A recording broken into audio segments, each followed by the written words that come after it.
Hope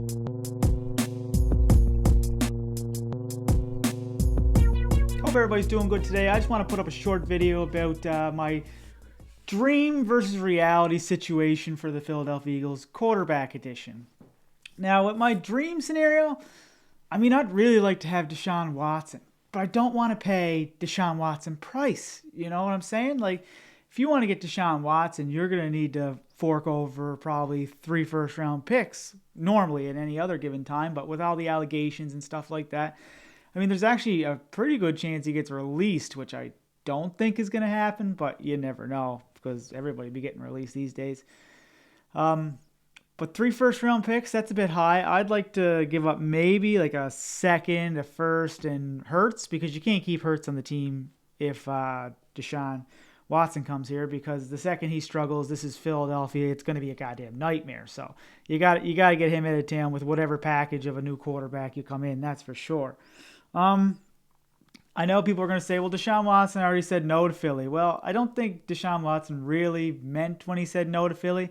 I think he was kind of just trying to force himself into Miami with Brian Flores. They kind of had like a back and forth and a little plan there until that all went to hell in a handbag. And but he's maybe you could argue he's not as good as Russell Wilson right now, but Russell Wilson's like, what, 34? He's only got a couple good years left in him. Everybody's obsessed or is conditioned to Tom Brady playing for 43, but these guys aren't going to play until they're 43 years old. That's Tom Brady. He's the outlier.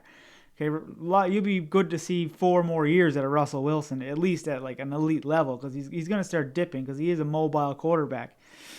But Deshaun Watson, he's only 26 years old. So, you got quite a few good years left to him. And I think, he's been in the Pro Bowl. You got a chance every single game with someone like Deshaun Watson.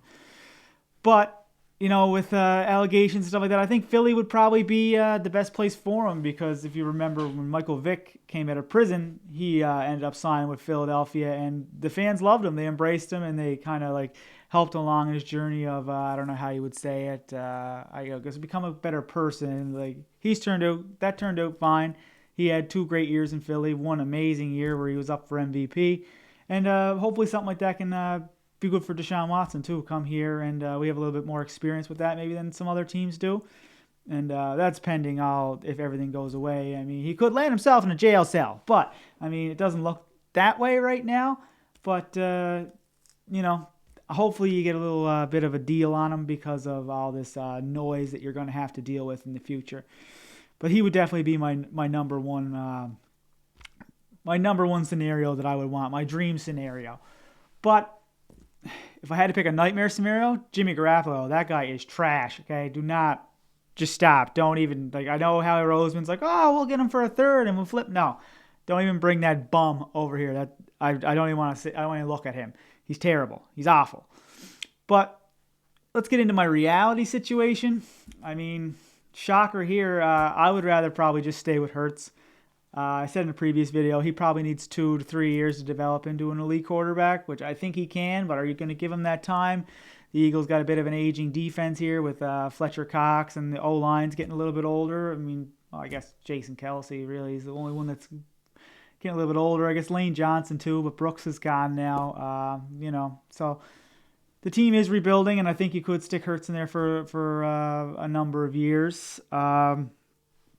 And probably in the draft this year, I would probably take one of my first-round picks, and I would try to trade it for a first-round pick next year, just in case the whole Hurts thing doesn't work out. So you could, still go after a quarterback next year because there's way better quarterback draft class in next year than there is this year. I think there's like C.J. Stroud, there's Bryce Young, there's that guy from Clemson with a bunch of the U's and G's in his name.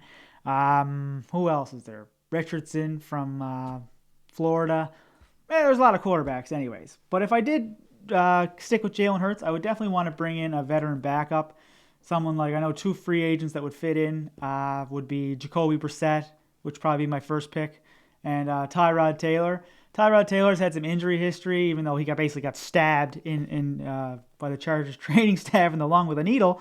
But, it still found its way on the injury report, so he wasn't playing football. But I would probably take Jacoby Brissett because although Gardner Minshew is good and stuff, I don't.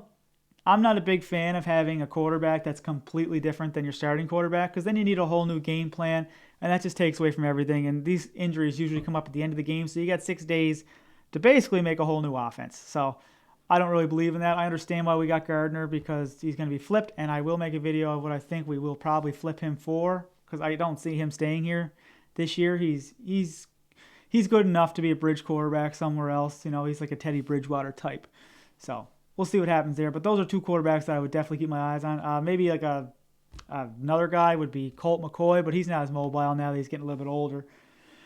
But I would definitely draft a quarterback. I like maybe if he slides to the third or fourth round, Carson Strong from Nevada. I don't think he's going to be a starter, but he could be a good quarterback. And, you know, he's got arm strength, which is nice, which is so frustrating with Jalen Hurts, because you can't really do too much with him. I mean, the dink and dunk stuff, the running, the RPO, all that stuff's good. But then when you get behind and you really need to sling it, it's pretty bad. You see a lot of receivers coming back towards the ball. So I know everyone's talking about getting a number one receiver, and I would like to have like DK Metcalf or any of those guys too. But the fact is, he's going to throw roughly 20 yards and under. So, I mean, maybe a secondary tight end. I know the Ertz thing didn't work out too good, but I mean, Ertz really just didn't seem like he wanted to be here at the end. He didn't really want to play. A secondary tight end would probably benefit Jalen Hurts more than a deep threat wide receiver. Plus, Quez Watkins is still developing. And if you did end up getting Deshaun Watson, I mean, I think you'd see guys like Devontae Smith and Quez Watkins really take off.